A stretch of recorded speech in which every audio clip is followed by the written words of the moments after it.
Hello and welcome to our session, which is called Imported Skills, Immigrant Labor in Asiatic Silk Production from the Early Modern to Postmodern Periods. I'm Nazanin Hedayat Munroe, and I'm very pleased to be co-chairing this panel with my colleague Eva Labson. This organized panel presents papers that explore the role of migration, diaspora, and cultural exchange in the growth of silk cultivation and production across Asia from the early modern period to the present day. Manufacturing textiles is arduous and often skilled work, which historically depended on inexpensive labor, the introduction of labor-saving technology, and the use of imported or exotic materials.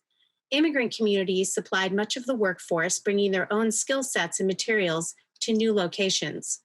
These patterns of migration led to the development of new manufacturing centers and the diffusion of technical expertise.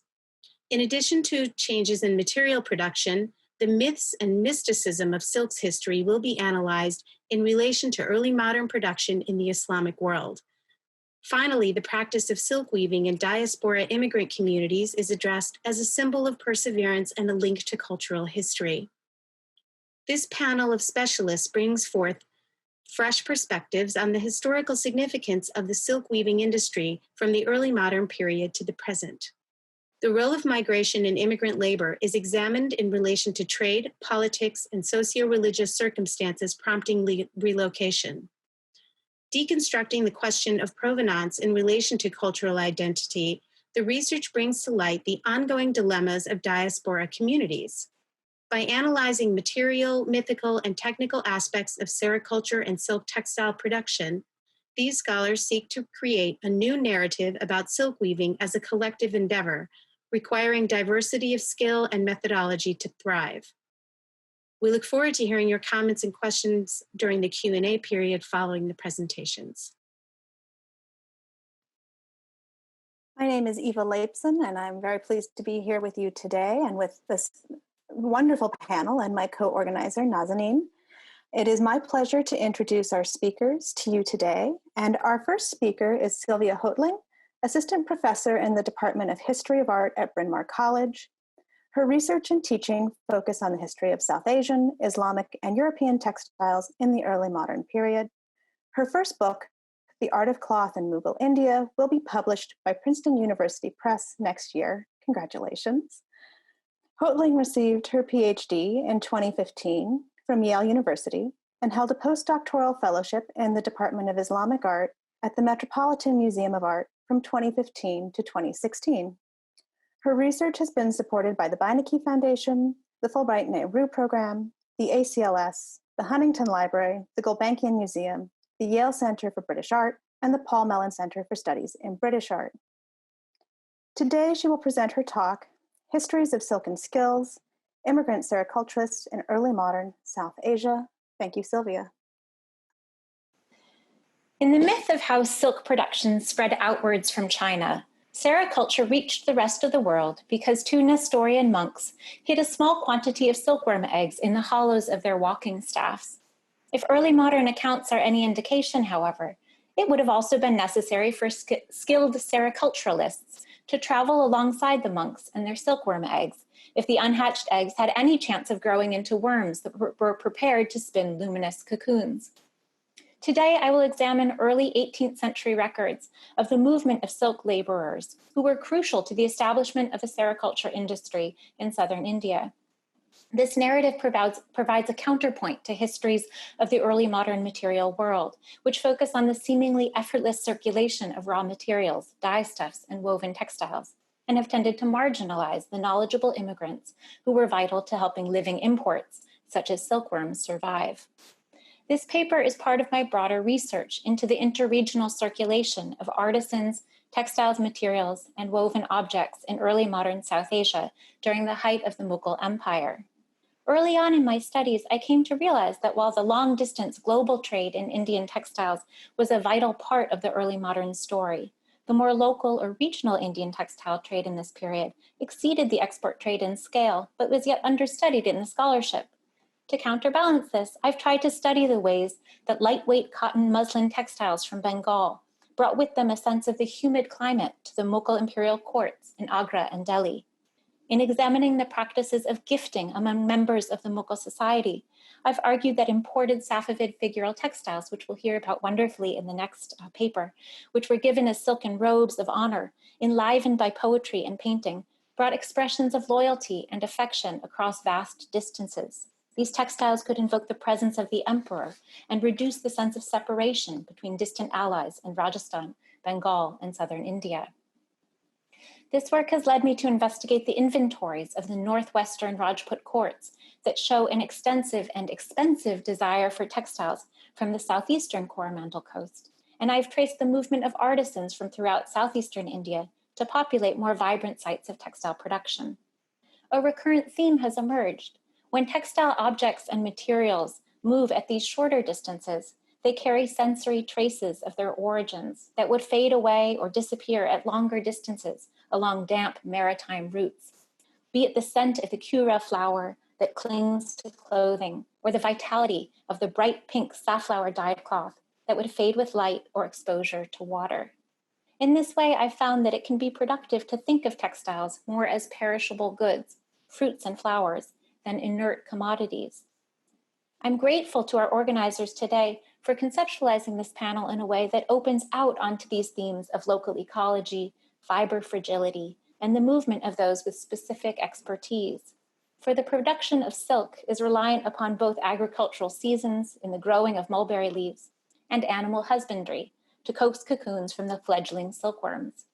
Today, I'll provide some context for sericulture in South Asia, then examine a particularly vivid case study from the years of 1703 to 1704, and conclude with the sericulture ventures of Tipu Sultan, the late 18th century ruler of Mysore.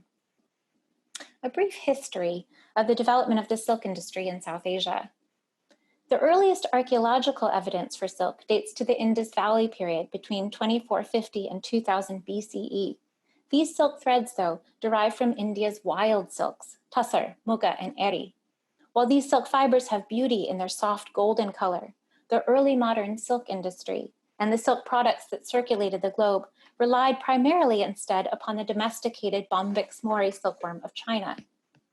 The mulberry silk industry spread outwards from China, and by the 16th century, Bombyx mori silk was being raised in regions ranging from southern Europe to the Safavid Empire and the New World. The weavers of India largely relied upon silk imported from China and Iran for their raw products. In the mid-17th century, however, India's mulberry silk industry began to expand in the northeastern region of Bengal.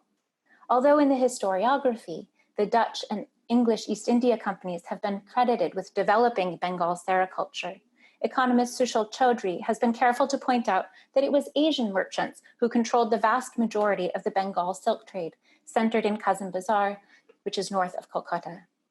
Bengal had a number of factors working in its favor as the center of silk production.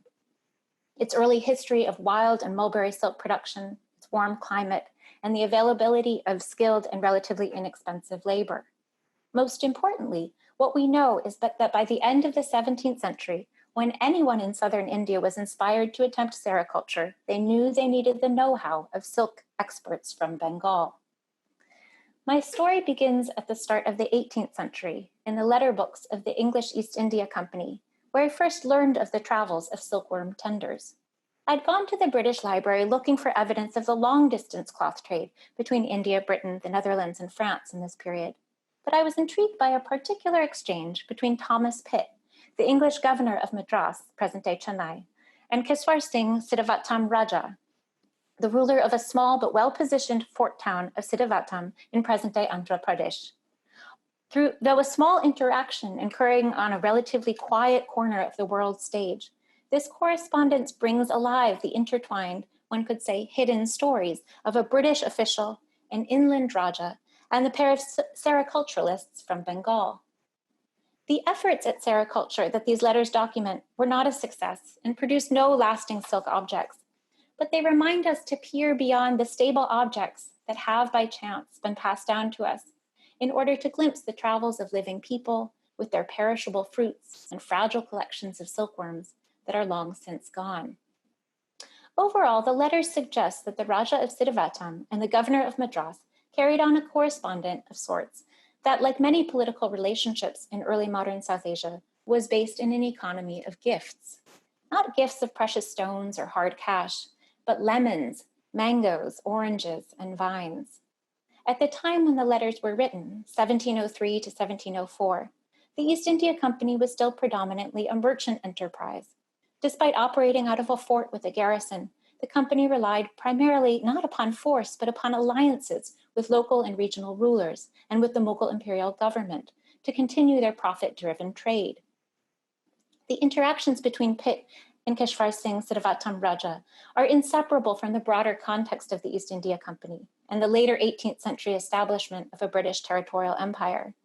Thomas Pitt's emerging position as the Raja's source for spices, fruit, and cloth was a disruption of the South Asian trading networks that had preceded him. And Thomas Diamond Pitt is who, as he was known, is best known for the monstrous profits he made from a 410-carat diamond that he purchased for a fraction of its value in India, had cut, and then resold in pieces to royalty throughout Europe, 1 year before these letters were written. Yet in the letter books, Pitt is far from a masterful tactician, as the later mythology of the British Raj would have figures like him be. Instead, he appears to have been treated by local royalty as a humble procurer of goods and services, as the merchant that he was.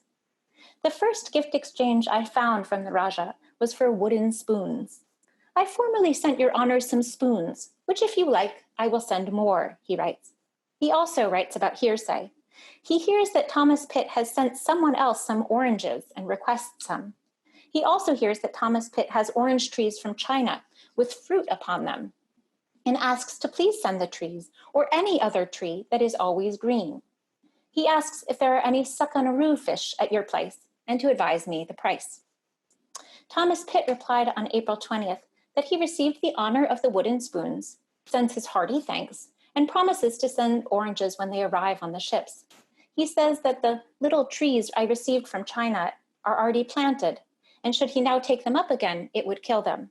He claims never to have heard of the fish. These were not the only correspondences about fruit.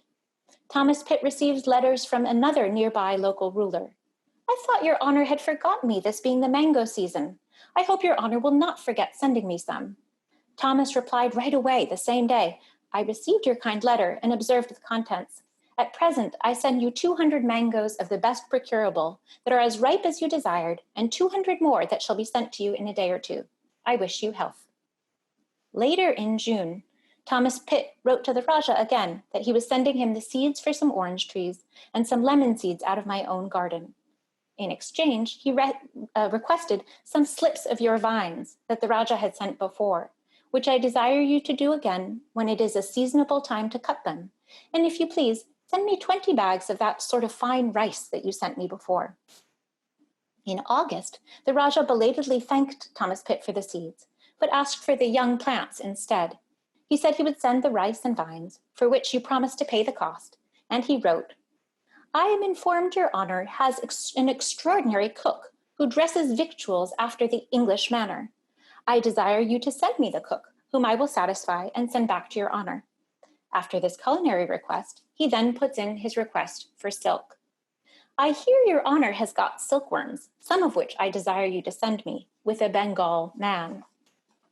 2 months later, in October, he wrote again to remind Thomas Pitt of this request, that "you will send me silkworms and a Bengal man in the rainy season, and also a cook to teach my cook all of which I desire." Along with the letter, the Raja sent black vines as you desired. Pitt replied somewhat gruffly a month later, "I received your letter and observed the contents. The vine cuttings were all rotten before they came to me, which should be put in a box with some of the earth that they grow in. I have but 2 cooks capable of instructing yours, so cannot spare one of them. Besides, it would be much better for you to send a servant of yours hither to be instructed, for many things are to be bought here that cannot be had at your place." And then to the silk. "I've had a great trouble to persuade these 2 fellows to come with the silkworms, so that when you have done with them, they desire to leave for Bengal, having given them leave. If you have any opportunity, pray send some cuttings of your best vines." In December, the Raja wrote again to remind Pitt of the oranges and silkworms, and he also sent some cumin seeds to sell. And then finally, on January 7th, 1704, the Raja wrote, I rejoiced mightily when I received your silkworms with the Bengal man. I will take great care of them that they may produce silk. I have a friend in the country whom I have sent for to see these strange creatures. Your honor did not advise me how much I must pay the Bengal man, but my servant that came along with them tells me that I must pay them 10 rupees each mensam. I will pay them according as your honor writes me. It is rare in the historical record to learn so specifically about the movements, salaries, and homesick desires of figures like the 2 silk workers from Bengal. While Thomas Pitt could not spare his cook, he released the 2 Bengali men to Siddhavatam Raja, who was only informed how much to pay the 2 men upon the intervention of his servant. I should note that this early exchange does not necessarily capture the dynamics of immigrant labor, since the Bengali men did not settle permanently in southern India and desired instead to return home. More generally, this interaction raises the question of whether this was entirely volitional movement on the part of the 2 men. The 2 sericulturalists from Bengal likely reached Fort St. George through the intervention of East India Company officials in Kolkata. The men were probably employed in the silk factories of Kazim Bazar, north of Kolkata, and were either enticed by higher pay or required by their superiors to travel to southern India. Being from Bengal, they did not speak Telugu, the language of the Raja, and they may have only spoken a little English. The 2 men were paid 10 rupees per month, which would be an annual salary of 120 rupees. Whether they split that amount or earned it separately is unfortunately vague. By comparison, a manager of an entire silk factory in Bengal, who oversaw thousands of laborers in the late 17th century, earned 200 rupees per year, meaning that the Bengali experts were paid more than half of the manager's salary for their skills. The average subsistence laborer is calculated to have spent 1 rupee per year on housing. These were workers, therefore, who were paid well above subsistence living standards. The 2 men from Bengal were valued highly because of the tenuousness of their task and their responsibility for the movement of fragile things across space. Siddhavatam, situated beside the city of Kadapa, seen here on the map, was located 250 kilometers or 150 miles from Fort St. George.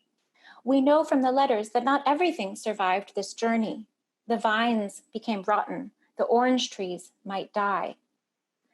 To be precise, what Thomas Pitt likely sent with his servant and with the 2 sericulturalists from Bengal were not live silkworms, but silkworm eggs.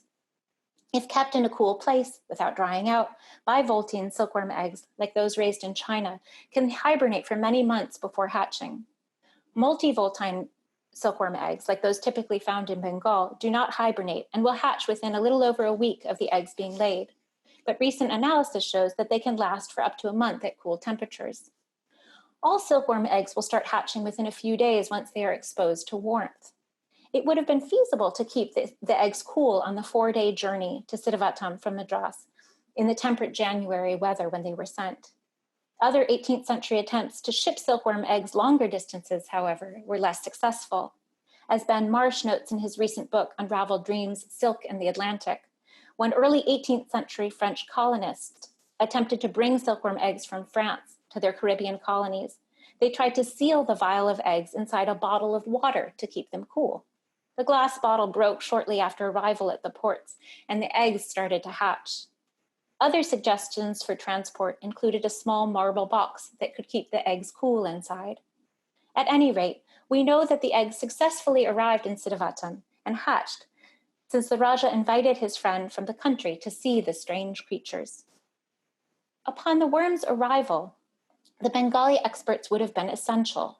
As I'm sure many in the audience know, domesticated silkworms are tender creatures. They require multiple feedings of mulberry leaves each day. The trays where they are reared must be kept clean and clear of droppings. Their environment must be controlled to keep it warm but not too hot, and humid but not damp. Silkworms like dim light but not bright sunlight. They need fresh air but must be protected from birds and other predators. They molt 4 times over the course of their 23 to 26 day maturation. They are, in short, a lot of work. The expertise of the Bengali sericulturalists was particularly important when the silkworms started to spin their cocoons after nearly a month of growth. Then, the men would have been needed to construct what were known in Bengal and later in Karnataka as chandrikas, 5-foot-long, spiraling bamboo structures that provide the silkworms a place to situate their hammocks. The word chandrika comes from the Sanskrit for moonlight. The circular, moon-shaped bamboo structures would soon fill with the shining white cocoons. Along with the eventual reeling of the silk cocoons, the construction of these cocoon-building sites, which allowed the larvae to do their most important work, may have been among the most valuable skills brought by the Bengali travelers. We do not know how Siddhartha Raja's experiments fared. Those of Thomas Pitt in Madras came to nothing. As a way to conclude, though, we can look to the end of the 18th century at perhaps the best known instance of South Indian sericulture, the silk industry established by Tipu Sultan, the last independent ruler of the large and prosperous Principality of Mysore, who held out against British aggression until the final of the 3 brutal Anglo-Mysore wars. Tipu Sultan sought to establish a thriving sericulture industry in Mysore and left behind a great deal of evidence for his interest in silk. When the British finally defeated Tipu Sultan in 1799, they ravaged his extensive library, brought it home to London, and published Tipu Sultan's collected letters. These show that Tipu Sultan understood the dual necessity of both silkworms and trained sericulturalists. He sent emissaries to Muscat looking for silkworms, quote, and some men acquainted with the mode of managing them, to whom you will make an advance of money for their support. He also brought a large number of workers from Bengal. In 1791, a British official reported learning of 300 Bengali silk workers whom Tipu Sultan and his father Hyder Ali had hired to establish a silk industry. Extant financial documents show how he planned to use the profits from the 21 sericulture sites he established. To this day, the capital city of Mysore and the state of Karnataka remain centers of sericulture and silk weaving. Now, this image, with which I began my talk, is the only indirect representation of Tipu Sultan's ventures in silk. Ursula Sims Williams, the lead curator of Persian material at the British Library, uncovered this image, which appeared in Tipu Sultan's version of The Complete History of Drugs, a widely read treatise from 1694, compiled by Pierre Palmé, the lead pharmacist to Louis XIV. Palmé's work, which made its way to India and also to Benjamin Franklin's library in Philadelphia, includes descriptions of dyes, animals, and primarily of mineral and herbal remedies, many of them from distant lands and still exotic, such as coffee and sugar and ground up unicorn horns. As Sims Williams notes, Palmé's complete history also included a few descriptions of instances of spontaneous generation, the belief, soon to be discredited, that certain insects, including bees and silkworms, will spontaneously emerge from the flesh of a slaughtered cow or calf.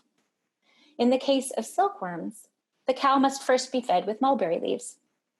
Tipu Sultan had the French text of Palmé's book translated and condensed into his courtly language of Persian, and had court artists make replicas of many of the book's engravings. The image of sericulture minimizes the outrageous claims of Palmé's texts. The slaughtered calf is relegated to the far-off distance. Oversized but more scientifically accurate representations of silk moths and cocoons occupy the foreground. In some ways, the dissonance between this treatise, with its magically generating silkworms, and the reality of Tipu Sultan's sericulture stations speaks to the coexistence in late 18th century France, America, and Mysore of competing and conflicting forms of scientific thought. Tipu's doctors and Benjamin Franklin's apothecaries could both accept that unicorns were imaginary and that silkworms came from eggs, and yet still seek out some effective herbal medicinal cures from Palmé's work. More to the point for my talk today, though, is the differing forms of knowledge that coexisted in Tipu's Mysore. Fortunately for the silk industry of Mysore, the Sultan recognized the limitations of a text, and particularly of this imported European text, to instruct on the rearing of silkworms. For that, he knew he needed not a French illustrated manuscript, but the tacit knowledge of skilled immigrant sericulturalists. Thank you so much. Our next speaker and this panel's co-organizer is Nazanin Hedayat Munroe, and she is a textile artist and art historian specializing in silks from the early modern Persianate realm. She received her PhD from the University of Bern, Switzerland in art history in 2017, An NEA grant recipient, she holds an MFA in textiles from Cranbrook Academy of Art and has exhibited her works internationally. Currently, she is Director of Textile Technology and Assistant Professor in Business and Technology of Fashion at New York City College of Technology, City University of New York, where she lectures on textiles, historic, and contemporary issues in the fashion industry. Her talk today is entitled Shared Provenance, Investigating Safavid-Mughal Cultural Exchange Through Luxury Silk Production During the 16th and 17th Centuries. Welcome, Nazanin. Thank you, Eva. I'll jump right in. As with so many things we realize as textile historians, I began thinking about the migration of weavers in the Persianate realm through my study of a group of objects, specifically figural silks attributed to Safavid Iran. The more closely I examined these textiles, the more likely it seemed that they present iconographic details indicating a potential link with Mughal India. Although there's primary source documentation of weavers from Iran and Central Asia at the Mughal court, the story of the migration of textile designers, or Naqshband, in the 16th century is rarely mentioned in consideration of the groups of Iranian elites who traded the Safavid court for Mughal patronage. This group of 11 different silk designs illustrates scenes from two love stories in the Khamseh, or quintet of epic poetry, Layla and Majnun, and Khosrow and Shirin. The whole group is attributed to Safavid Iran with dates between 1550 and 1650 and are often further connected by scholars with the Persian language poet Nezabi Ganjavi, the original Khamseh author. However, looking closely at these figural scenes, I realized there were some discrepancies in the iconography with regard to manuscript paintings depicting the same narratives by the poet, so I began exploring these. We'll start by looking at the similarities between paintings and textiles depicting the same scene. Although the relationship of painting to textile design is a larger discussion outside the scope of this presentation, the visual correlations are notable.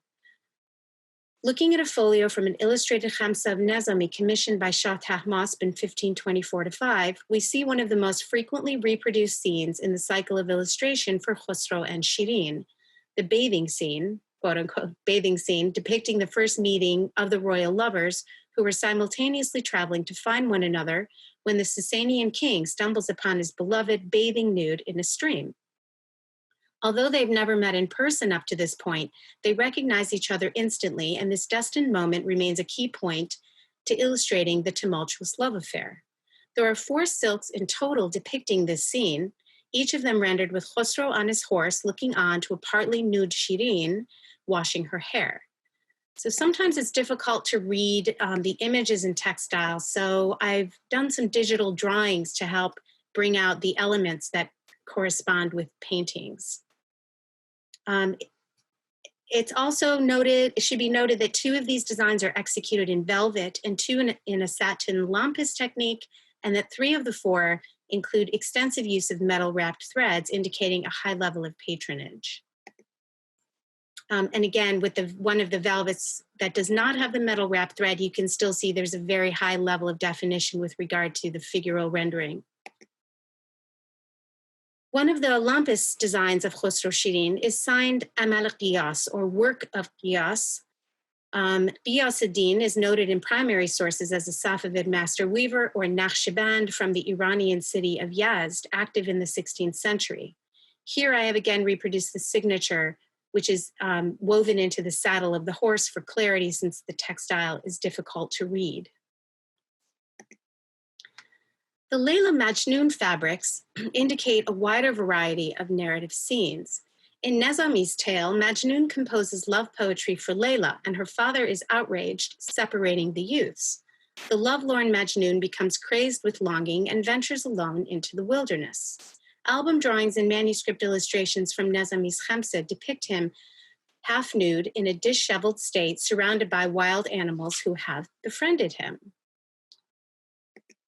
This scene seems to have been reproduced in a rather straightforward way in this velvet attributed to mid-16th century Safavid production, now fashioned as a chasuble residing in the Hermitage Museum. Majnun is often depicted fondling a deer in manuscript paintings and album renderings, and this symbol of the absent Layla reappears on the textile, although here the deer is sitting in his lap. In all of these renderings, he is depicted alone. However, other scenes from textiles depicting Majnun in the wilderness do not correspond with Nizami's khamseh. Two silks in particular, also signed Amalaqiyas, both show Layla venturing to Majnun in the wilderness in her palanquin atop a camel. In the example on the left, the camel is led by a servant. This meeting between lovers never actually takes place in Nizami's tale, but instead seems to be depicting a scene from a different khamseh, that of Amir Khosrow Dehlavi, a 14th century Turco-Indian poet working for the Sultan Alauddin in Delhi, who penned his own version of the famous love stories in Persian over a century later. Although Nizami's khamseh is illustrated roughly 4 times as often as Amir Khosrow's, we see both versions being reproduced in illustrated manuscripts across the Persianate realm. And it seems that silk textiles are also depicting both khamsehs. Returning to the relationship between painting and textiles, considering that one set of khamseh silks is related to the Iranian Nizami's version and one to the version by Amir Khosrow in India, this made me wonder about the place of manufacture of these early modern silks. Perhaps if there was a fluid connection between these two khamseh manuscripts whose texts are referenced interchangeably, there might be a tangible connection between silk production in India and Iran. And I should note here that I was cognizant of not taking an ethnocentric approach by assuming that all Amir Khosrow silks were from India and that all Nizami silks were necessarily from Iran.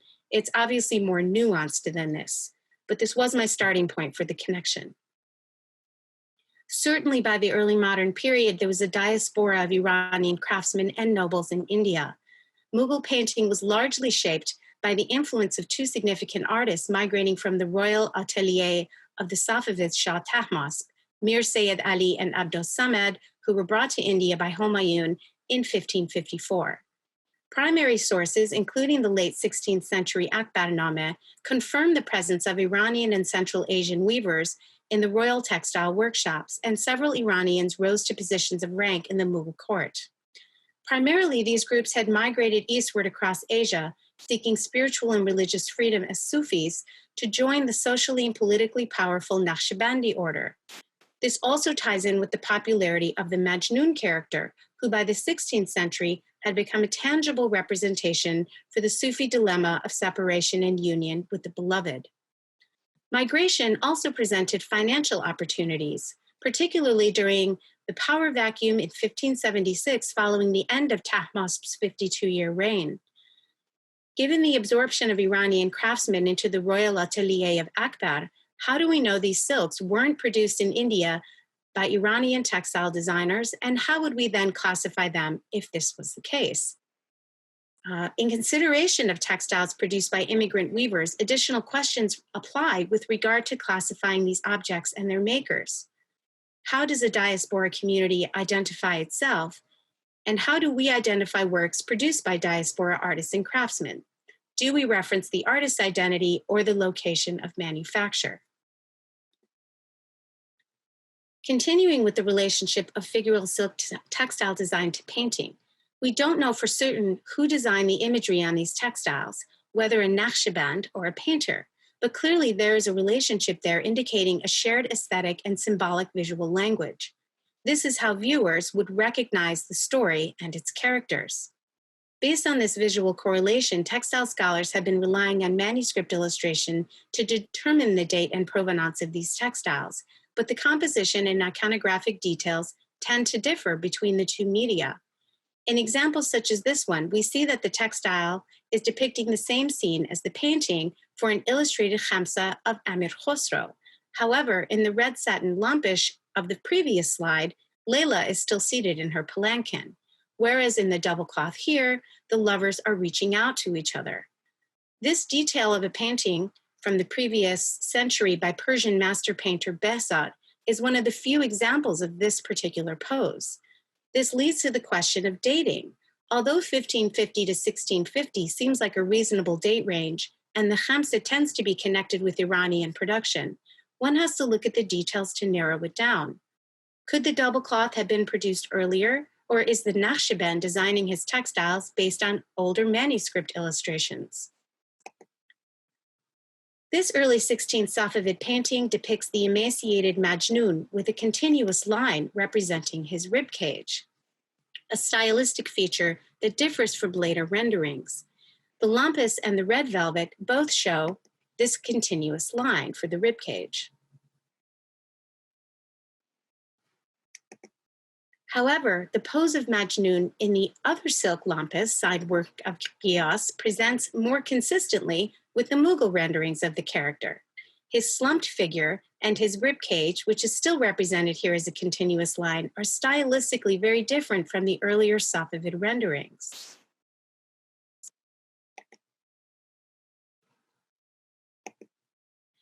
Revisiting the Majnun velvet, attributed to mid-16th century Iran, the scale of the figure and the placement of the motifs seems more consistent with paintings and figural silks produced in the 17th century than other khamsa silks dated to the same time period and location. A relatively serene Majnun is surrounded by floral sprigs and a rarely used motif of a dragonfly.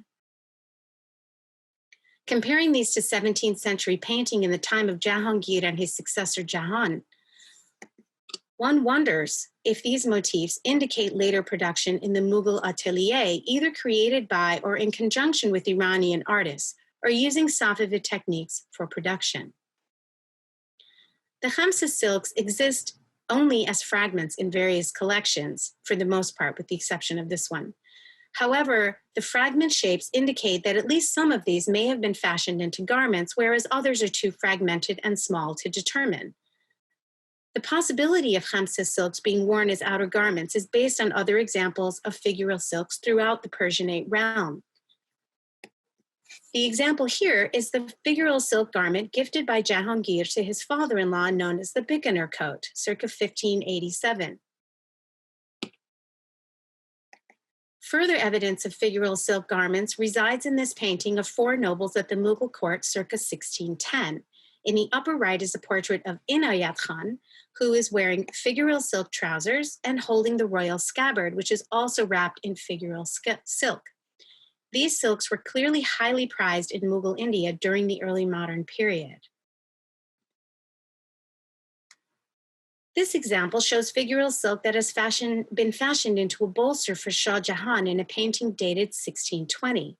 As far as the wearer or consumer of this type of silk, so far I've seen primarily men depicted in figural garments, and none of the garments depicted are from the khamsa group. Other figural silks are depicted as panels for tent decoration.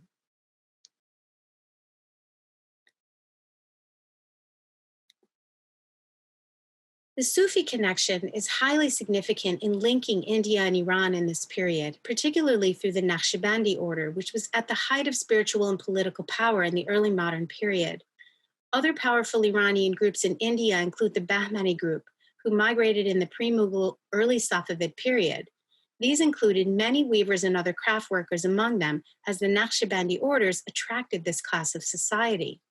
The presence of Sufis in India at the time of establishment of the Mughal dynasty meant that the Sufi sheikhs already had a strong presence in India and were well respected for their advice, even in political matters. Regardless of which khamsa is used as the source for the narrative scene, some aspects of these characters are consistent across cultures. Majnun is a representation of piety and humility and a role model for Sufis. Khosrow is the representation of ideal kingship. These two characters together represent the ideal inner and outer selves for the ruling class and the elite. Both early 17th century rulers, the Mughal Jahangir and the Safavid Abbas, strive to represent themselves as pious and powerful by relating to these characters in literature. In the portrait of Jahangir on the left, he is seen favoring wisdom over power as he accepts a book from a Sufi sheikh. In the scene from a Safavid Shahnameh on the right, we see an ancient Iranian king depicted as Khosrow. And here are some details of those images. And in this fresco at Chehel Sutun in Esfahan, Shah Abbas has depicted himself as Khosrow in the same bathing scene comprising motifs in the silks discussed earlier. Given the prominence of these themes presented in other media at both locations, it's entirely likely that weavers would also bring these to textiles being produced, also reflecting their own spiritual beliefs. However, considering multiple weave structures were utilized, which includes double cloth, lumpus, and velvet, it leads one to question why these scenes are produced in so many variations, and are they clues to help determine provenance? If anything, the range of weave structures shows a hierarchy of prices for the cloth, with a metal thread velvet exponentially more expensive than a double cloth. This may indicate that consumers range from royal patrons to the artisans themselves. In terms of using weave structure as an identifying feature for velvets, Rahul Jain's 2011 publication on the Calico Museum velvets contributes significantly to identifying technical construction methods for Ottoman, Mughal, and Safavid silk velvets, highlighting the differences between them. Master craftsmen are documented as migrating to India from Iran and other locations as early as the 14th century and bring their structural techniques with them. Even if we are looking at what appears to be a Safavid weave structure, how do we know these weren't created in Mughal India by Iranian weavers who came during the Safavid or even the pre-Safavid period and perhaps passed on their techniques to the workshops? These immigrant weavers surely left a legacy as evident in this panel. This figural velvet depicting confronting and adorned women in Indian dress was first identified by LACMA curator Mary Kallenberg as Mughal based on its iconography, and more recently confirmed as such by Rosemary Krill in 2015, based on technical criteria set forth by Jain. But the penchant for figural design has so far consistently been attributed to Iran. Certainly, this is part of the legacy that these weavers brought with them. In conclusion, these Khamsa silks may have been produced in different parts of the Islamic world, but potentially by the same group of weavers. Therefore, how do we identify craftsmen working in the diaspora? We have to broaden our perspectives to reconsider what classified identity in the early modern context. Based on primary source material, immigrants seem to retain their identity for several generations, mostly through name-place affiliations like Shirazi or Esfahani. On the other hand, identity was a layered concept in that an Iranian emigre in Mughal India was first Iranian, then Muslim, perhaps belonging to a specific Sufi order like the Naqshbandi, an artisan member of a professional guild, and also a citizen of the Mughal Empire working for the ruler or contributing to the national economy in some capacity. Considering this context, how should we classify works coming out of these places? Starting with semantics, are Mughal works commissioned by a Mughal ruler? Are they produced on Mughal territory, the borders of which changed every few years? Or do they need to be produced by Mughal artists? In other words, does provenance follow the identity of the patron, the artist, or the place? Up until now, categorizing objects has been based more on patronage and the identity of the ruling class, but this also masks the contributions of immigrant specialists involved in textile production. Thank you. Our next speaker is Nader Sayadi, and he is a PhD candidate in art history at the University of Texas at Austin. His academic and professional background is in architecture and historic preservation. He is a specialist of the built environment and textiles with a concentration on the early modern Islamic world. Nader investigates socioeconomic structures by studying the interplay between continuity and change in the processes of making and unmaking artifacts and architecture, and the power and piety dynamics of center-periphery relations from the Bosphorus to Bengal through the 16th to the 19th centuries. His talk today is Of Prophets, Caterpillars, and Silver, Job and the Origin Story of Sericulture in the Early Modern Islamic World. Welcome, Nader. Textile crafts, guilds, and artisans were integral parts of the medieval and early modern Islamic world. The quantity and quality of Islamic textiles in collections worldwide testified to their significance. and textiles were important for urban developments as well, structuring the social relationships that built the cities. Yet, although numerous historical sources on cities of the Islamic world provide us with information about textile centers and their products, they tend not to discuss socio-cultural interactions between textile craft practitioners and their societies. As a result, our understanding of early modern textile craft social dynamics in the Islamic world is still preliminary. Among a few known early modern Islamic textile sources, a 17th century treatise opens a window onto the contemporary Iranian society. This approximately 2,700 word treatise in Persian is a rare example of a genre of manuals collectively known as Fotowadnamas, dedicated to silk weaving. This genre linked the major human quality associated with Sufism or the Fotowa with social groups in the form of brotherhood involved in the Islamic world's craft and trade.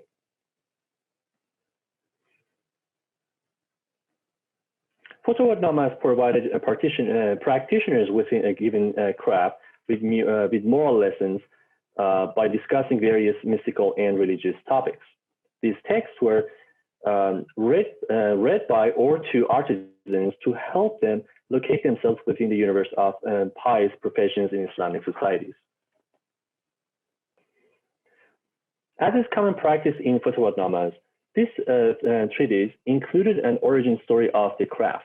Unlike Roman or Chinese origin stories of silk, the treatise attributes the founding of sericulture and silk weaving to Job, a prominent prophet in the Abrahamic religious narratives, and the traditional model of patient endurance. This origin story is particularly remarkable due to its narrative of the story of Job. The treatise added an unprecedented section to the story of Job, which links the Abrahamic prophet to the practices of sericulture, silk reeling, and weaving. A diachronic examination of the story of Job suggests that this addition to the story in Safavid Iran reveals the silk weavers' quest to establish or reinforce their social eminence in the first decade of the 17th century. This perspective to silk crafts contrasts with the counterpart narratives reflected in the earlier literature, such as a late 13th century Fotowadnama that morally denounced weavers. This shift in silk weavers' social status in Safavid Iran was a part of the global circulation of commodities and silver between Asia, Europe, and the New World in the 15th and 16th centuries. The story of Job in Abrahamic religious texts often consists of these main parts. First, the story opens with Job's introduction as a prosperous individual faithful to God. His wealth was plenty and his family was large and happy. In the second part, Satan or Iblis in the Islamic cultures suggests to God that Job would not remain so faithful if he fell into hardship. God consequently left Satan's hands open in taking anything from Job but his life to prove Satan wrong. Satan took Job's wealth, then his family and children, and finally his health in 3 stages. Everyone left and rejected Job but his wife. Job immensely suffered from the unexpected losses for years. In the third part,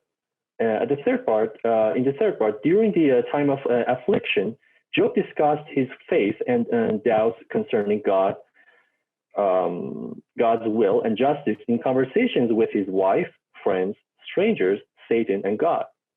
Satan and a few individuals unsuccessfully provoked Job to give up his faith to God. Nevertheless, Job remained patient and faithful. Finally, for the last part, God rewarded Job by restoring his health, family, and wealth in return to Job's persistence in keeping his wealth, his faith. The story of Job developed in Jewish, Christian, and Islamic traditions. Although the story's main structure remained the same, the details and emphasis of various sources differ. For example, 38 out of 42 chapters of the Book of Job in the Hebrew Bible discuss multiple topics such as theodicy, which would be the third part. In contrast, sources in Islamic traditions often concentrated on Job's affliction and restoration, which are the second and the fourth parts. Job or Ayub in Islamic traditions is only mentioned 8 times in four surahs in the Quran. Half of them narrate the restoration of Job. The Quran remarkably associates Job's miraculous healing with a pond, which is absent in pre-Islamic narratives of Job. In the Surah Sad, it is noted that God ordered Job to stamp the ground with his foot at the beginning of Job's restoration. As a result, a miraculous spring appeared to provide Job with sacred water to bathe in and drink from to recover his body. This detail doesn't appear in the story of Job's pre-Islamic narrative. However, the spring with miraculous healing powers resembles the protagonist's encounters with the living water in stories of Naaman in the Hebrew Bible and Iskandar and His in the Khamsa of Nizami, and many other stories actually. Regardless of the brief mentions of Job in the Quran, the story of Job was substantially developed with details borrowed from pre-Islamic sources such as the Book of Job, rabbinic tales from Talmud and Midrash, and the Greek Testament of Job. Among several Islamic sources, the Qisasul Anbiya, or stories of the prophets literature, participated in this development. The popularity of this story resulted in several branches of narratives. All of them, however, included the Quranic mention of the miraculous spring.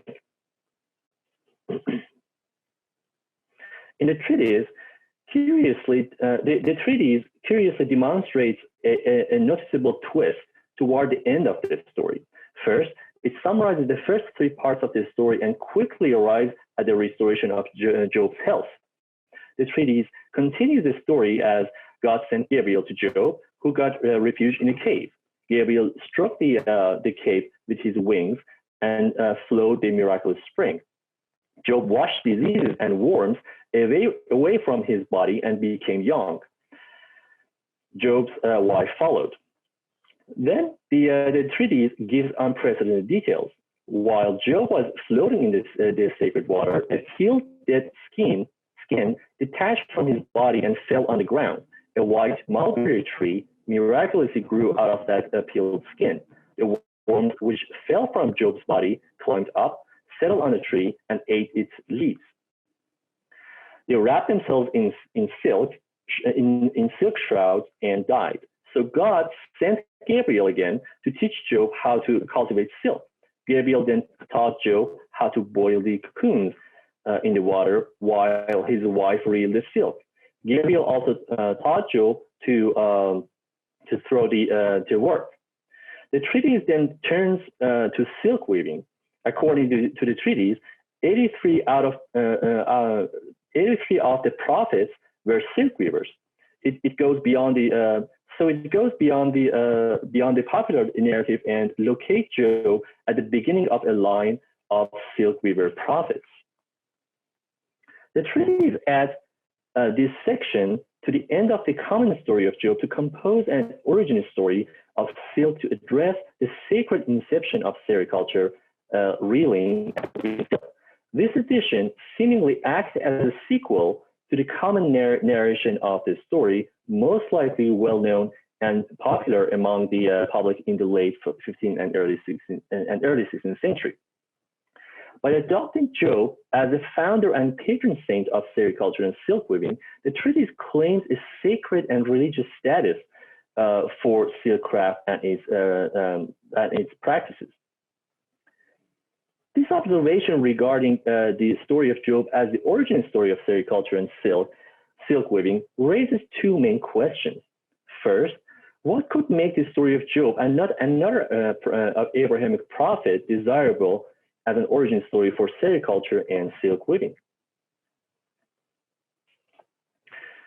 Worms provide us with the first clue.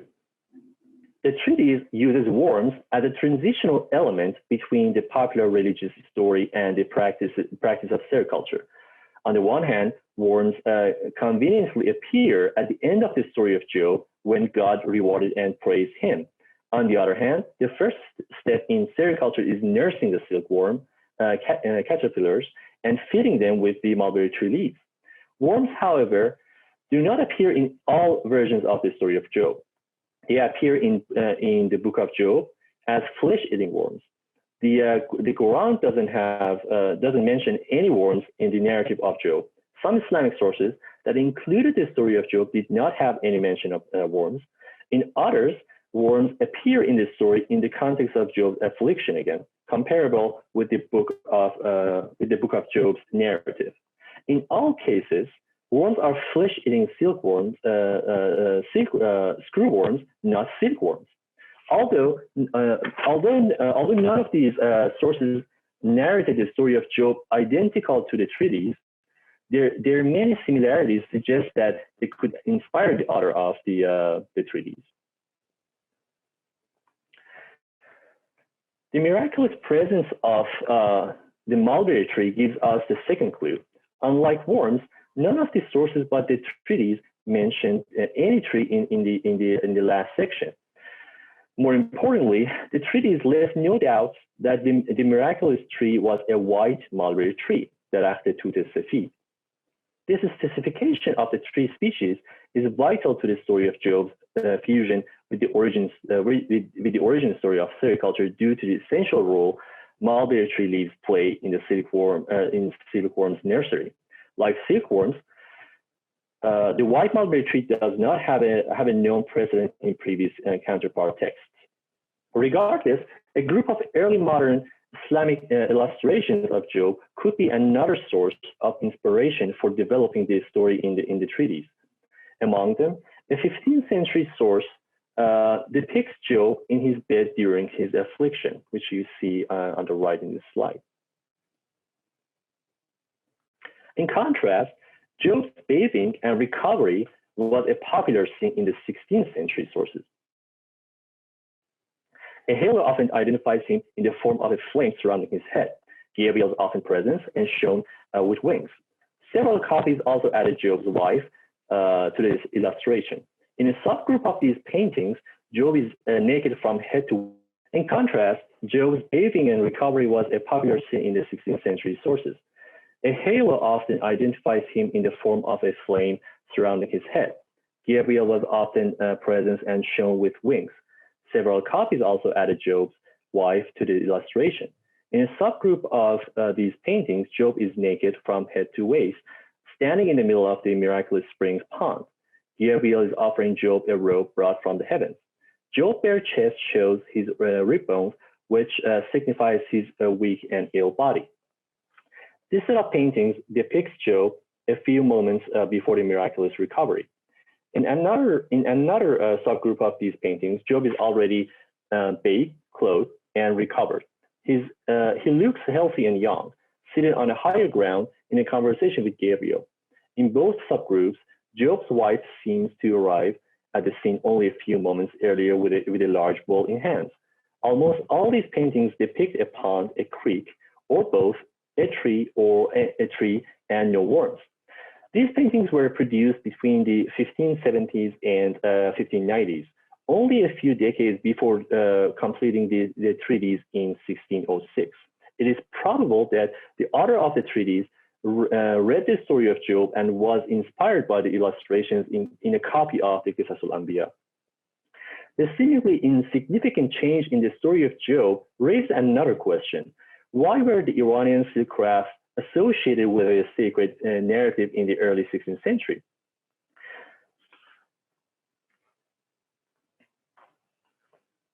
Iran's social and economic dynamics can provide us with an explanation for this change in the story of Job. It seems that weavers did not have a high social status in Iran during the Middle Ages.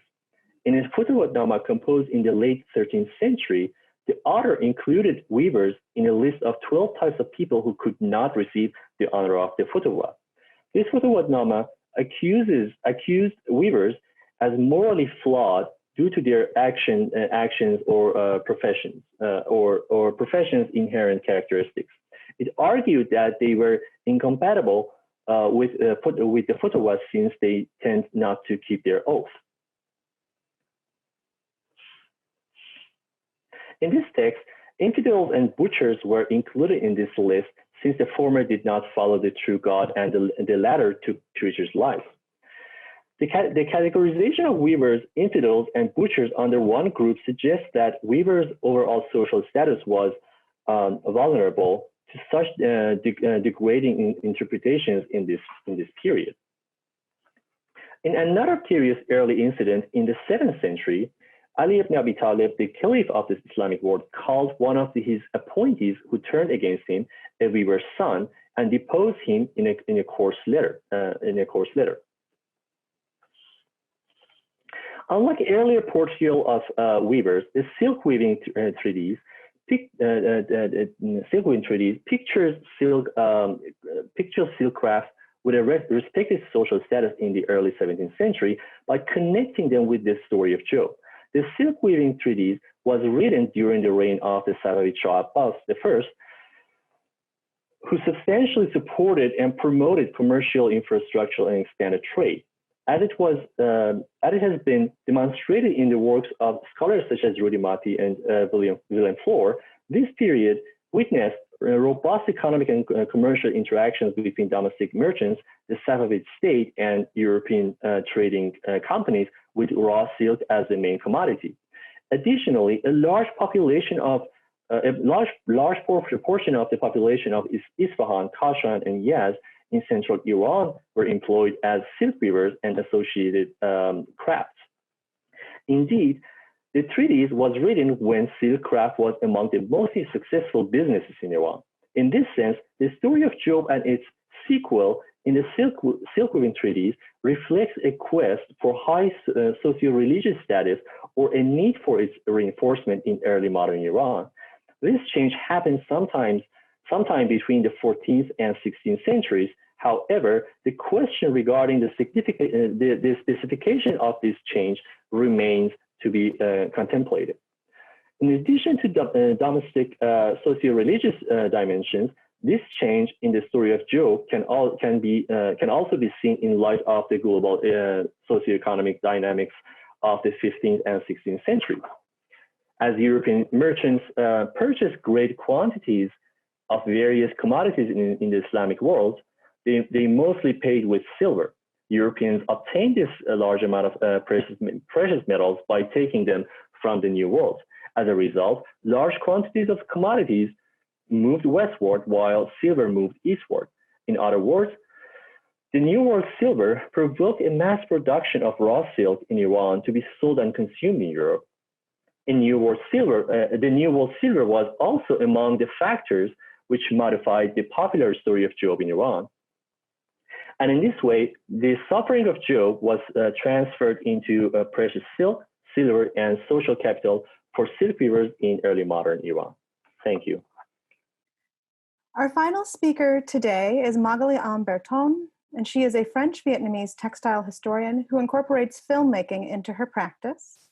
She focuses on Southeast Asian textiles, local craft cultures, and sustainable processes. After earning an MFA in textile design at the National School of Decorative Arts in Paris, she studied fashion and textile studies at the Fashion Institute of Technology in New York City on a Fulbright Fellowship in 2014. Currently, she is completing a PhD in History of Design at the Royal College of Art in London, exploring the dynamics of silk heritage in contemporary Cambodia. She is also an adjunct instructor at NYU and FIT in Textile and Fashion Studies. She will speak to us today on embodied practice and shifting identities, silk weaving as a Cambodian refugee during and after the Khmer Rouge regime. Welcome, Magali. Well, thank you so much, Eva, for this introduction, and I'm really happy and honored to be part of this panel with such brilliant presentations. So I hope I'll close it nicely. So yes, my research focuses on Cambodia, and I'm sharing here part of my PhD research. It's kind of a niche aspect of my research, but I found it was quite important to share today, and I'm hoping that this will open more doors for after my PhD once it's finished. Okay. In Cambodia, silk production was structured as a cottage industry conducted on the side of farming, an activity almost exclusively run by women in rural areas and mostly destined to domestic consumption in the late 1960s. The Khmer Rouge regime started in 1975 and lasted until 1979 and claimed about 1.5 million victims. It put the practice of weaving to rest by displacing populations and destroying crops of mulberry trees, whose, as we know, and we talked about that already, leaves feed native Bombyx mori silkworms. In the last years of the dictatorship, about hundreds of thousands of Cambodians attempting to flee were retained in long-term settlements at the Thai border. And a large population stayed until the early 1990s. This paper considers how refugee weavers, as traveling bodies owning specific sets of skills, were able to sustain their craft while resettling in refugee camps in the late 1970s and then abroad in the US in the 1980s. It considers the meanings of weaving for Cambodians outside Cambodia, operating under a new context as a means of survival, but also as a surviving cultural practice. And to conclude, the rare example of the weaver Boon M will point towards the potential healing power of weaving in reconstructing identity and community ties. Around 1978, when the Vietnamese troops invaded Cambodia to overthrow the dictatorship, an estimate of 630,000 Cambodians fled for the Thai-Cambodian border and regrouped in refugee camps. You can see here how it was fragmented. This massive exodus turned into long-term resettlements for most Cambodians, as the Thai government refused to let them in, and the majority could not return to their homeland. Cambodia's chaotic situation was reflected in the camps scattered along the border, maintained by groups with diverse political agenda, from the anti-communist and anti-monarchist resistant group Khmer Serai to the remaining Khmer Rouge factions. The Khao I Dang camp, opened near Aranya Pratet, in 1979, was managed by the UN High Commissioner for Refugees, the UNHCR, and the Thai government until 1993. It gathered up to 130,000 people and was the main platform for Cambodian refugees to try to expatriate to other countries. Site 2, that you can see here also on the map, was the largest civilian camp, and it regrouped several sites at the border, and it was built in 1984, coordinated also by the UN Border Relief Operation this time. While about 225,000 Cambodians eventually managed to emigrate abroad, especially in the US, France, Australia, and Canada, about approximately 1,000 Cambodians returned to their homelands during the Vietnamese occupation, and then another 100,000 refugees remained in camps until they were repatriated to Cambodia in May 1993.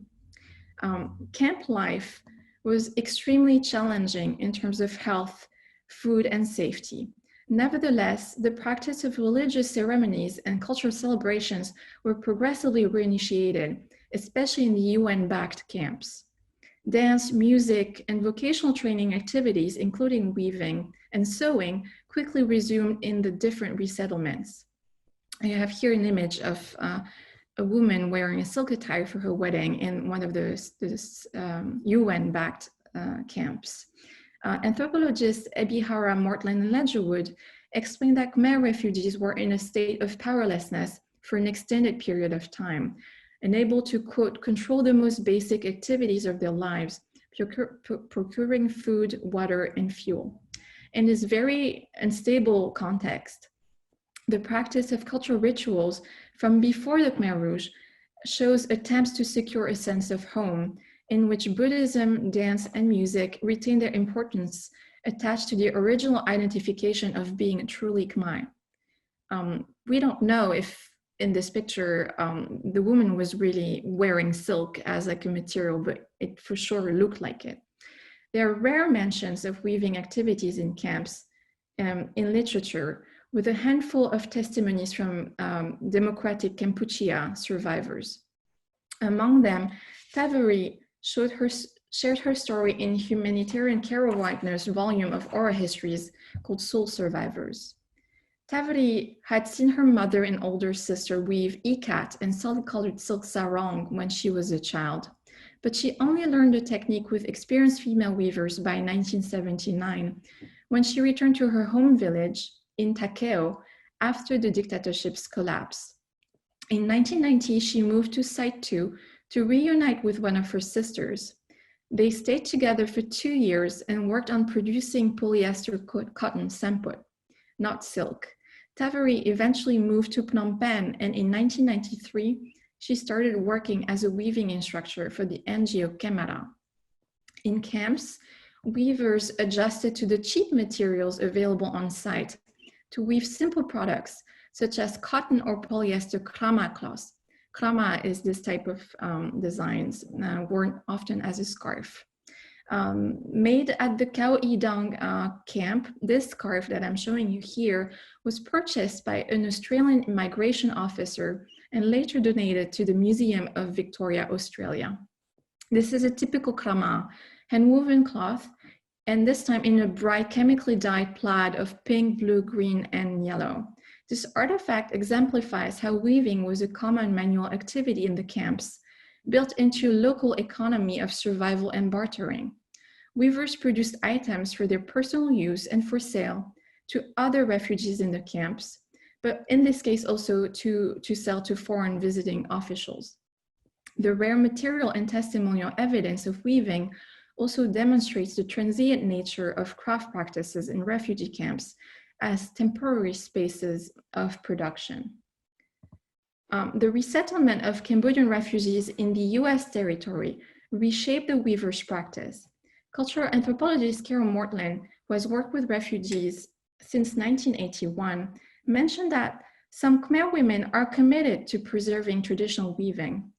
She said that weavers talk of weaving their experience into their work and describe the comfort weaving brings them. She added also that weaving exhibits and demonstrations were popular.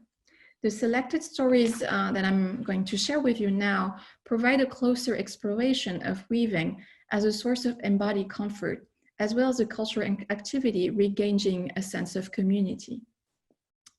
More than 150,000 Cambodians relocated to the US in 3 separate waves between 1975 and 1993, as part of a larger Southeast Asian refugee movement, along with Vietnamese Hmong Laotian populations.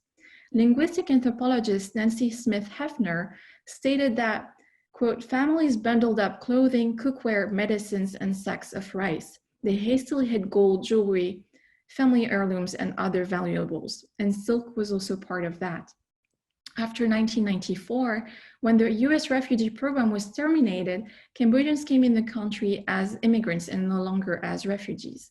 According to the Pew Research Center, the Cambodian population in the US has approximated 300,000 people in 2015. They tend to not register for census, so these numbers are up for debate. Mbun, that you see here, who was born around 1916 and passed away in 2010, is a rare example of a Cambodian weaver who resumed her practice after immigrating to the US, this time in Harrisburg, Pennsylvania in 1981 and at age 65. She was born in Takeo province in the south of Phnom Penh, learning weaving at the age of 10 by observing her grandmother and mother on the loom. Before the Khmer Rouge regime, she was a weaver and a farmer, also in charge of raising silkworms and reeling silk threads. In 1979, she fled with her 4 daughters and 2 sons to a refugee camp in Thailand. As she resettled in Harrisburg, she experienced depression and isolation due to the language barrier and cultural bereavement she experienced. Those afflictions have been painfully common among Cambodian refugee populations who moved abroad in the early 1980s. American psychologists who dealt with these new entrants have identified that as a post-traumatic stress disorder. So in Harrisburg, Mbun really, she tried unsuccessfully to weave on a floor loom, the Western style floor loom. Eventually, she received support from Joanne Rowe, a member of the local Presbyterian church, who obtained a grant from the Dauphin County Historical Society and ordered the construction of a Cambodian style loom to the local company Woodlord Builders. And the loom was built according to plans sent from the Khao I Dang refugee camp via the International Rescue Committee. So it was a joint collaborative project. Mbun family attested that this was for her turning point emotionally. By returning to a practice that defined her since childhood with familiar tools and equipment, her habitus in Bourdieu's definition, she was able to reconstruct part of her identity and find a sense of healing and home. She started weaving again in her basement, using materials purchased with the grant and leftover silk from a tie factory in central Pennsylvania. She wove semput, which is the term for hip wrappers, for her family and received commissions from other Cambodian women living on the East Coast. In an homage to her grandmother, her Lokye, as we would say in Khmer, poet and writer Monica Sok recalled that Mbun skillfully wove silk skirts in the Pamung style with shot silk effects, writing, "She dyed two colors and wove them together so a third color could shine." The recognition from her peers helped her regain a social position in a new environment. She shared her knowledge in silk weaving to one of her daughters, Lin Yuwas, and other Cambodian women in Harrisburg. Mbun's work was recognized by the National Endowment for the Arts in 1990, the highest distinction in folk and traditional arts in the US. This is a small video, I'm not sharing it, but you can see here sitting on the left with one of her daughters translating for her. In this video from the National Heritage Fellowship concert in 1990, she's interviewed shortly, showing a green, red, and white large checkered piece in the krama sut style. It's basically a plaid made in silk, explaining with pride that it took her 2 days to weave. Mbun was commended beyond her practice, turning her contribution into a vehicle to transmit Cambodian culture. Monica Sok reinforced her grandmother's impact on the Cambodian American community, musing, quote, "I wonder how many Cambodians got married wearing my grandmother's silk, how many lives she touched by connecting them with our culture." At Cambodian weddings in Cleveland, Ohio, where her relatives lived, Sok continued, "She wore her own fabrics, showing off dark purple hues while my mother donned a traditional golden skirt. Touching Mbun's designs, several Cambodian women would ask, 'Where did you get this?' Through touch, these women were brought back to familiar sensory experience of Cambodianness." The connection between craft, body, and family transmission has compellingly materialized in Monica Sok's poetry. Her grandmother's story provided a reservoir of symbolic narratives tied to Sok's kinship and sense of self. It inspired her the poem The Weaver, published in 2017, where Sok recalls sitting next to her grandmother and observing her weave in silence as she was mourning the loss of her eldest son to the Khmer Rouge regime. Sok subtly ties the idea of silk threads to hair and to the visual image of the river. That's all those ideas are metaphorically represented in her story. This is an extract that you can see, an excerpt here that you can see. Mbun was using her body as a vehicle of being in the world, as Merleau-Ponty would say. And so in the poem, she's described interlacing pieces of herself, her own hair, with the silk in her textile designs to transcribe how she found solace in artisanal work through a bodily practice. In this poem, the transference of silk weaving skills has operated on a symbolic level from the grandmother to the granddaughter, one artist to the other.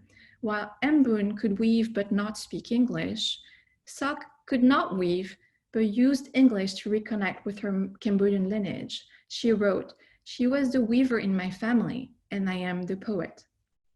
Poetic license allowed Sok to imagine and reconstruct her grandmother's mind-body experience entrenched in grief and resilience, and reclaim her own family history.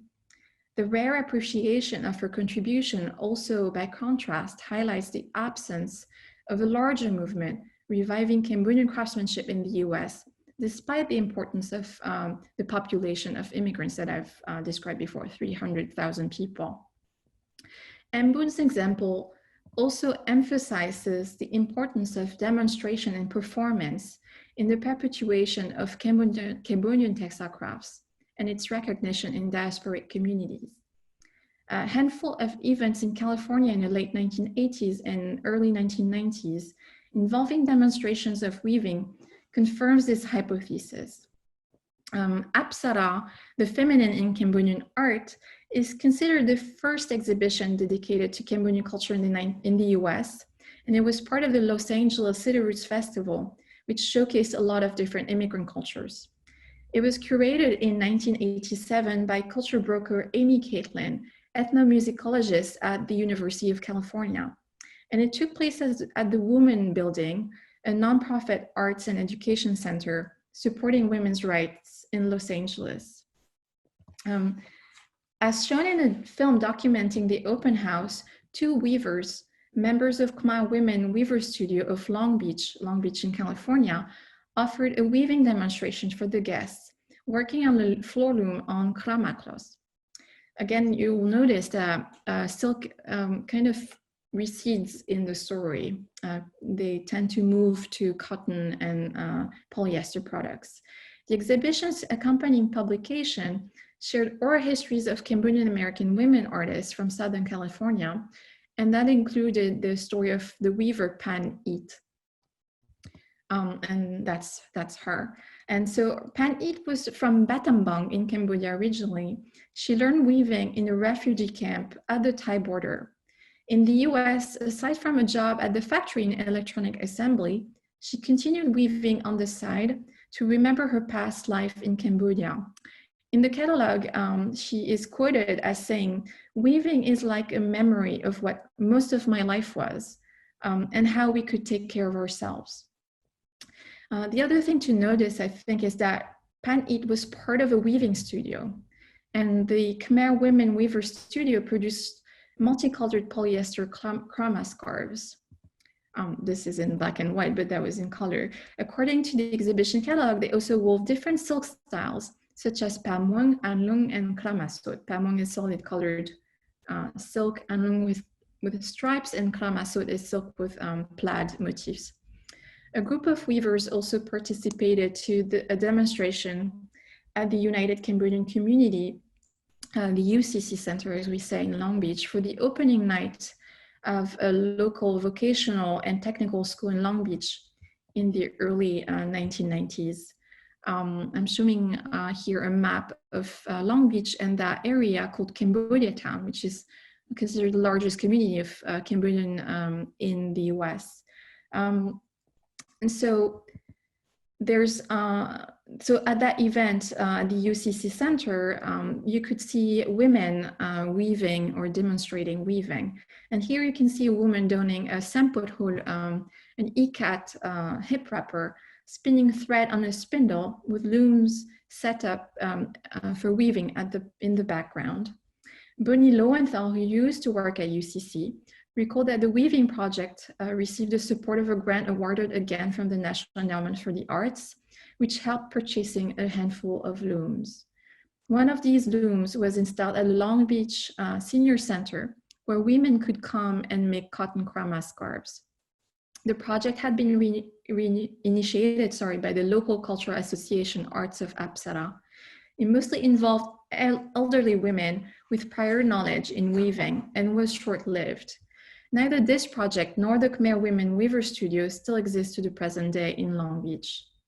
These two rare events point to the significance of weaving practices in the late 1980s, when the Cambodian refugees first settled in the US. Perpetuating these skills participated in the process of reclaiming Cambodian culture for the first wave diasporic communities. However, the transference of these skills was challenged in a new environment due to the complexity of the technique and potentially the lack of availability of a younger generation to train. Weaving was seemingly continued by elderly Cambodian women and did not lead to the foundation of vocational schools or training programs sharing these skills. Silk has more consistently continued to exist in immigrant communities through dress and cultural ceremonies. Thank you. Thank you so much to all our panelists. It was a great collection of talks and well presented. And I'm really looking forward to having people answer some of the questions that have come in. Nader, I'd like to start with you, if that's okay. Sure, of course. The question is, this is fascinating work, thank you. And are there other texts from this period that discuss the origins of weaving and silk, or is this really one of the only sources we have? There's a question from Sarah Molina. Yes. Sorry again that you don't have my video, so looking into the void. So thank you so much for the question. That's a very good question. This is what I've found so far, and there might be more, especially at this time. This text actually, I'm not sure if we have more examples very similar to this one that I'm working on. But what I can tell is like the challenges which we might have when we are facing this text, which is, since they are very they were written in a very mystical way, I think the question is not more about if we can find more sources, but it's more about how we can look at these sources. So long story short, there are some sources available, but most of these were not really interpreted in a way that we could find we could find some information about socioeconomy or trade in a sort of a objective, not an objective way, but in a way that we can actually talk about socioeconomy at the time. I don't know if I really answer your question, but a short answer is I don't know. Maybe probably not. Well, actually, I want to chime in here because I relatively recently read about another Futuwatname called Futuwatname Sultani by Hassana Koshefi, about a century or maybe 3/4 of a century earlier than the Futuwatname that you're referencing, Nader. It does not go into the origin story of silk. However, there are very specific rituals laid out for how professionals, and he lays this out, the author lays this out guild by guild, very specific sort of instructions for how to compose oneself properly, how to behave properly. So I think that it's worth, again, sort of looping back to this Sufi connection. I think it's important to consider how involved this particular group of craftsmen were in terms of being related to these various orders and reading these texts as a kind of handbook for how to practice your craft and still be in a sort of active state of worship. So I hope that maybe adds a little bit of another angle on, how literature in general, this primary source literature, can help us contextualize silk. And we have one for Sylvia, which I'd like to take next. Kathy Stevulek says, Sylvia, where in Bengal was the center of silk production of which you spoke? And I'm curious whether Rajshahi, now in Bangladesh, was part of the center in the 17th century as a silk institute was established there during the Rouge period. Hi, thank you for that question. It's the entire area sort of north of Calcutta. So Rajshahi is actually right near where the British and Dutch East India companies set up the factories in Kazim Bazar, which is near Murshidabad, which is north of Calcutta. And it's one of those, where things divided, but West Bengal and Bangladesh share so many of the textile traditions. So Rajshahi is right near where the main center of silk production was in the 17th century. Thank you so much. I'm going to go to Magali next. And Magali, Jennifer Pronesti asks, in addition to their weaving traditions, are you aware of whether the Cambodian refugee populations you studied brought any sericulture knowledge and practices with them as well? Well, yeah. Hi, Jennifer. It's nice to hear from you. I haven't seen her since my master's degree, so it's nice. Anyway, well, there are two different things. I think, for example, for the refugees who moved to the US, there was no record of bringing sericulture in any way. I think even though those weavers may have had that knowledge, they didn't bring that in terms of practice. That was quite difficult. I think the idea of sourcing materials was quite of an issue. And the example of Mbun says that as well, how she was struggling to find the right loom, the right material, but also finding silk threads. So that was one issue.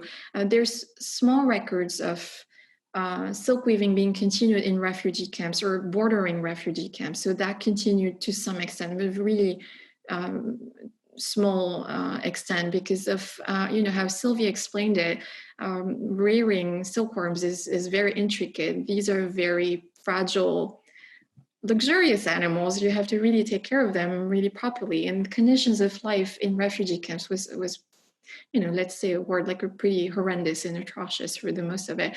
So I think that's why they resorted to choosing different kinds of material like polyester, recycled fiber, and cotton to some extent, and that plays a role in the loss of skills and knowledge on sericulture in Cambodia as well.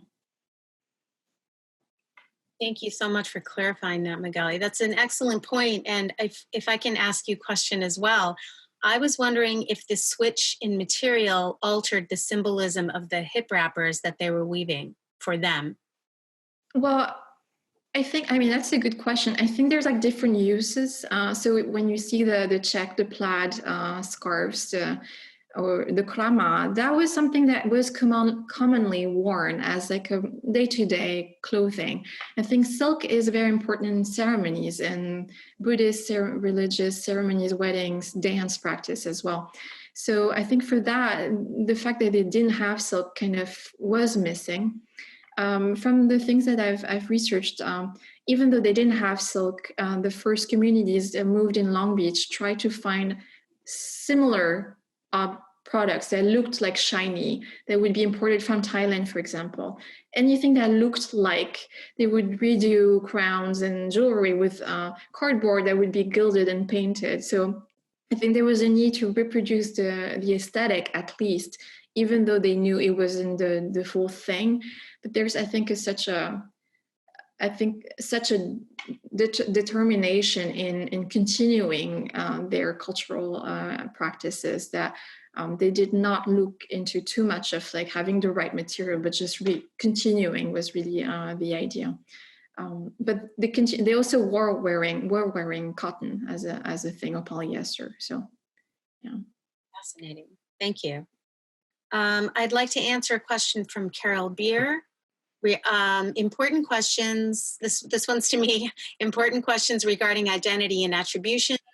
And two related questions. Would you attribute differently if architecture in India was by an Iranian architect? Also, Safavids in Mughal India were not all immigrants, so how to distinguish attribution and identity in such cases? I think this is a great case, and I'm actually going to start with the second part of the question, which is this idea of, what is an immigrant versus a visitor? I think, personally, I think that it has to do with the length of time and the intention of going to another place. And of course, this is a much bigger question, but in terms of my own study, for example, the painters that came with Humayun, I looked into that more closely. They were actually like contracted to go there for a period of 2 years. I think they stayed slightly longer, but they left after that. So they actually set up his painting workshop you know, and sort of instructed his painters. And then as far as I have seen in my studies, they went back to Iran. But this was more often than not an exception to the rule. Most of the Iranians and Central Asians, and I should clarify that like modern day Iran is much smaller than what was part of the Safavid Empire. So, you know, Uzbekistan and Tajikistan were also, those people were they were Safavids, but now they have identified as Central Asian. So just to clarify that point, but both Iranians and Central Asians were going, and there were a number of craftsmen and people in administration in the Safavid Empire who went to Mughal India and received the patronage, as I mentioned, particularly after the end of Shah Tahmasp's reign, that we see like a pretty big wave of migration, but it's not the first wave and it's not the last wave.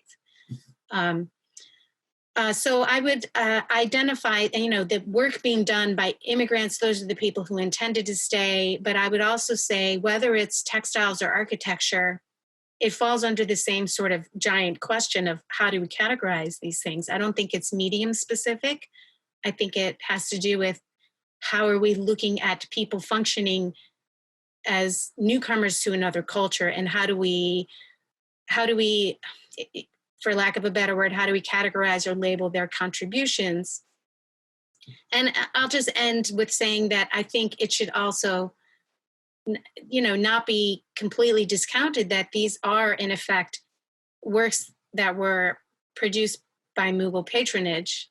With the textiles, we're not sure, but with architecture, certainly. And so if the patron is willing to employ the style of those immigrant artists, they should get credit for that too. So just my 2 cents. I hope that was helpful. I have another question for Sylvia. Thank you for your beautiful presentation, from Melinda Watt. And can you speak about any other evidence for British East India Company traders facilitating the movement of skilled artisans in the 17th and 18th centuries? Thank you. Hi, Melinda, up there. There's actually wonderful evidence for the desperation of the East India Company to move artisans to work at their forts. They would try to convince artisans, particularly kalamkari artisans who were making the hand-painted mordant dyed textiles, but they would offer them tax-free tobacco, free rice. Economists of 17th and 18th century India have pointed out that weavers were in such high demand that they could charge really quite high wages in order to go work at these various East India Company factories. Bleachers who bleached cloth were also in very high demand. And as Nazanin pointed out, they carried their place names with them. So the way that we know about them in the records is by their names, which are the names of villages and cities from inland sites.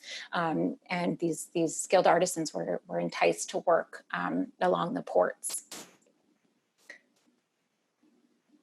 Sylvia, if you wouldn't mind also taking another question from Aditi Kare, I hope I pronounced your name right.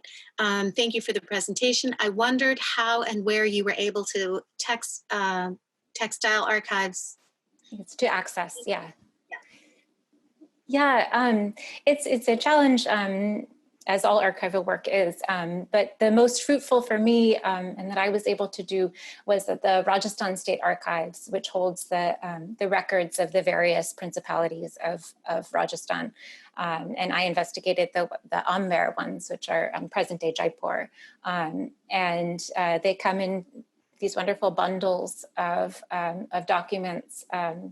And the ones I found most useful were the daily records of what textiles were brought into the court at Khmer, and it showed that they were very, very cosmopolitan in their collecting practices. And these records had prices as well for how much various textiles were worth for coming from far away.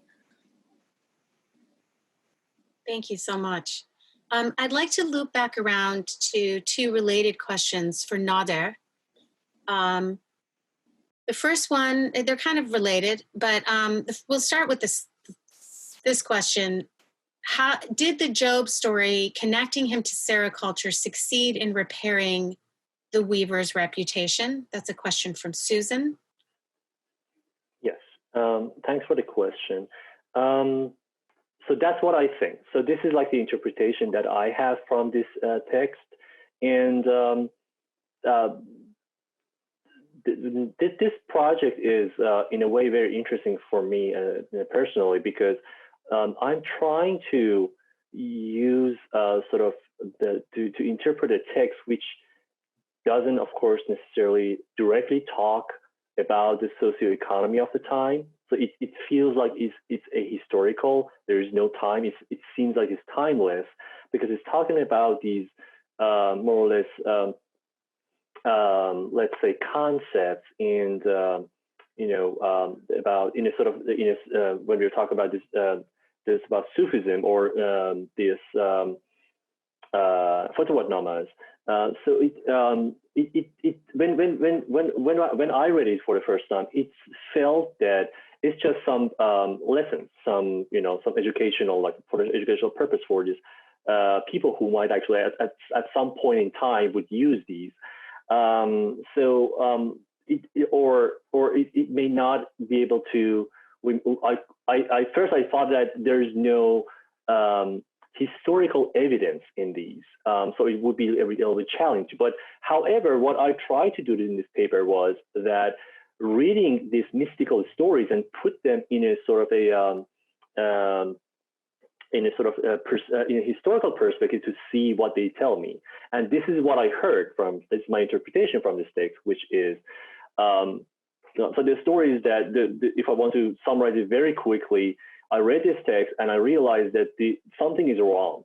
So the story of Job in this text is wrong. Like it's strange. So I actually, because I was not an expert. I just remember from the time I was a kid.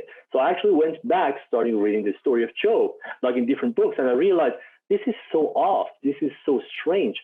So why this person is actually giving this version of the story? So my investigation started from this point of view. So I started reading the story of Job and seeing it from these different perspectives, and it led me to this paper, of course. First, I had this observation, and then I started thinking about why they changed the story at this moment in time in the early 17th century, and this is what I ended up with. Because then I went and read other Fatwa-namas and realized that it feels like earlier Fatwa-namas don't speak about weavers in a good way. It was so strange.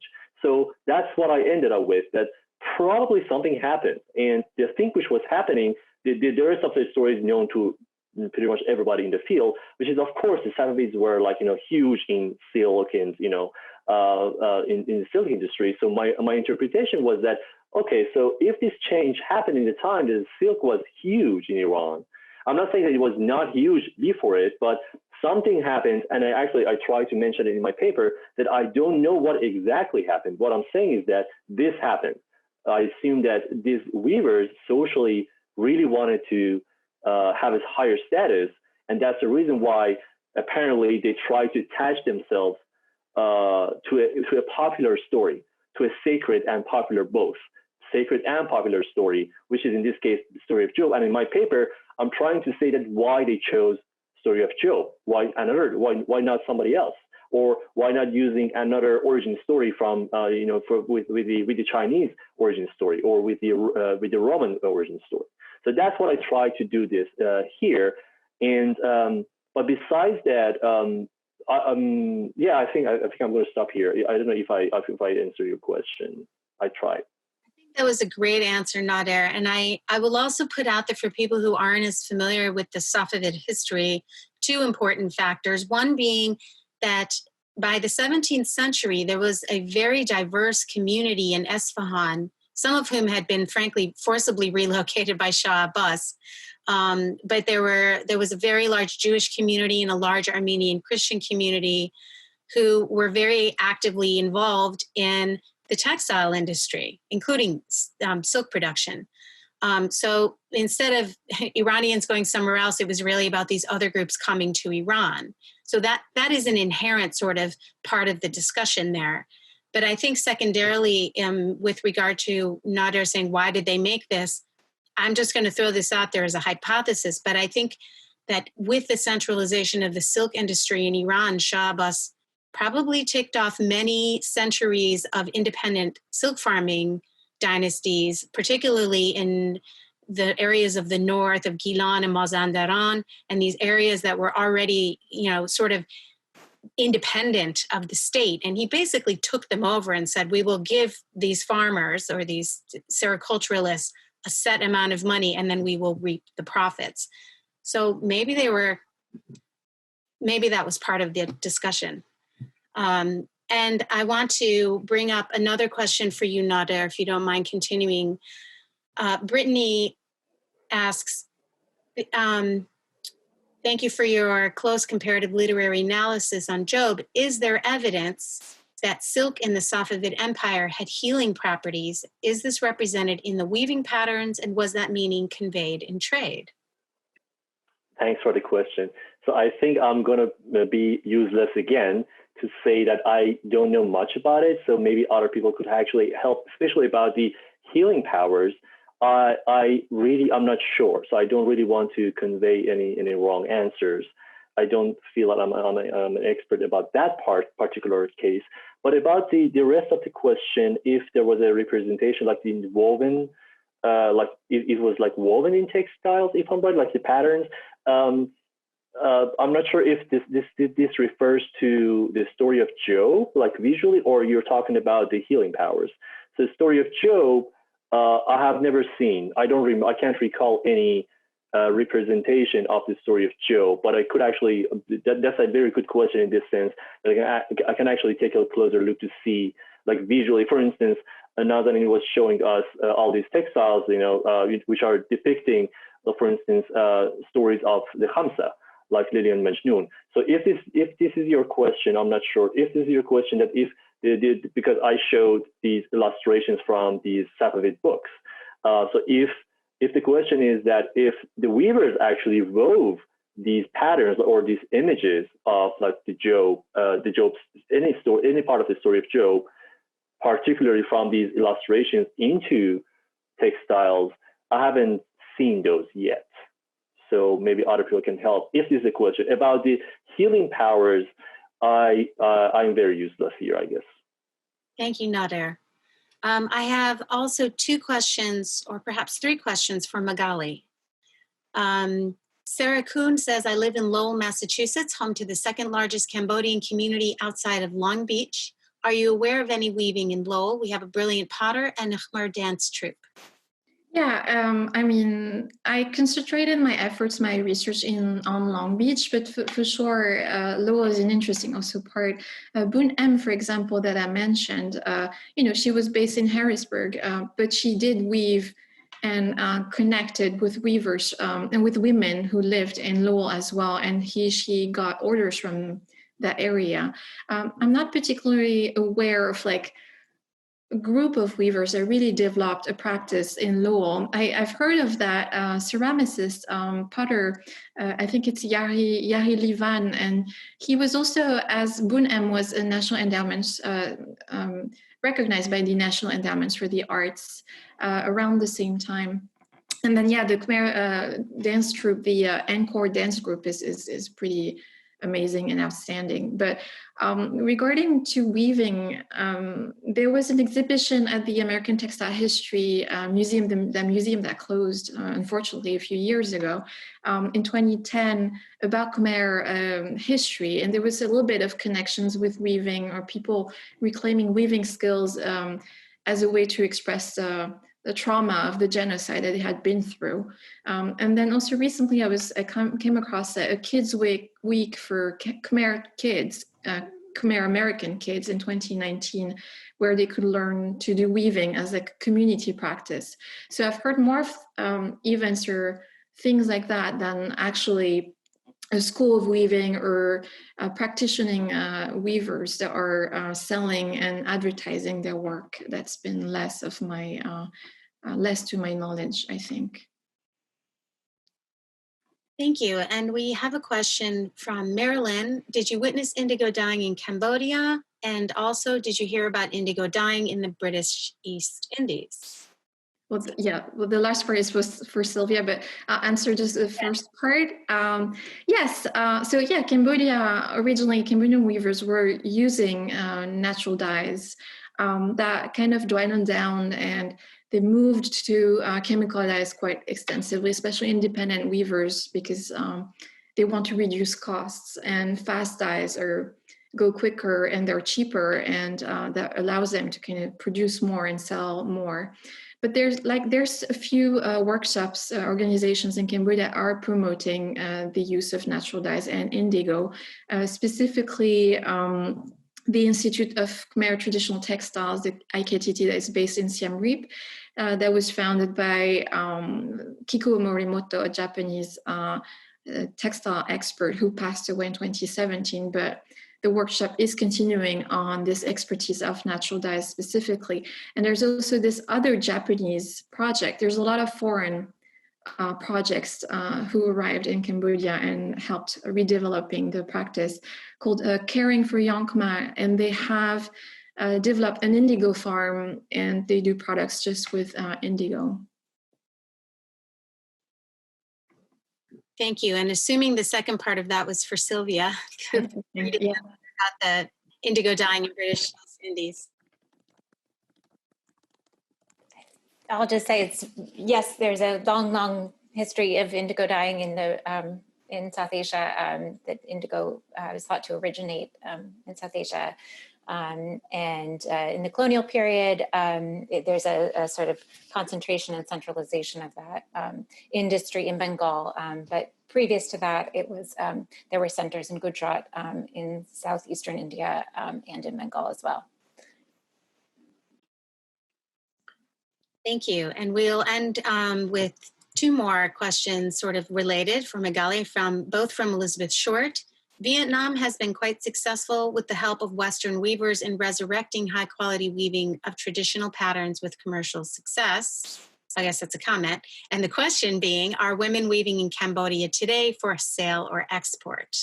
Yeah, my paper today was really focusing on the ones who left and what it's like to practice when you're displaced, basically. But about weaving in Cambodia, yeah, that continued. It was highly impaired by the Khmer Rouge regime and the aftermath of that. But through the investment since the 1990s, through the investment of NGOs, national organizations, international organizations, there's been a lot of redevelopment in silk weaving practices. It's more difficult, I think, for independent weavers who live in the countryside or in villages to kind of sustain their practice. They usually weave on the side of farming or taking care of their children or things like that. But for the ones who work for organizations, NGOs, craft companies, they are specifically now selling for tourism, consumption, and export. Less Cambodian women are wearing or buying silk, and all the money of weaving comes from external inputs and consumption. Thank you, Magali. And I'd like to thank all of the panelists once again, and all of our audience members for such a wonderful collection of questions and for sticking it out to the end of the session. I hope we answered everything. If not, feel free to get in touch with us personally. You have our contact information through the program. Again, thank you so much to everyone, to my co-chair Eva, and to all of the panelists. I hope you all enjoyed the session, and we certainly enjoyed getting together to present our papers. So thanks again, and enjoy the rest of the conference.